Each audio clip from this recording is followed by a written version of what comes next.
I think it's really important to come to the Actuaries Summit 2024. It's a great chance in a world where people are now working from home or working in a hybrid fashion to come together with your peers from across the industry. And I think ultimately what we're trying to do is we're trying to think big.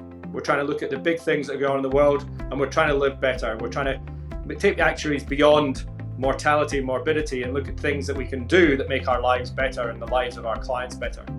I'm really excited by the concurrent program this year. We've got a wide range of themes, but some of the things that jump out to me include looking at AI in a more sort of balanced way, beyond the hype, the use of data more broadly and how we can do that for the benefit of our clients, and a holistic look at risk. Across the event, what stands out to me are our keynote speakers, Anne Sherry and Sophie Scott, but also looking at some of the things around mental health and the impacts of long COVID are things that stand out and things that I'm particularly interested in on a personal level.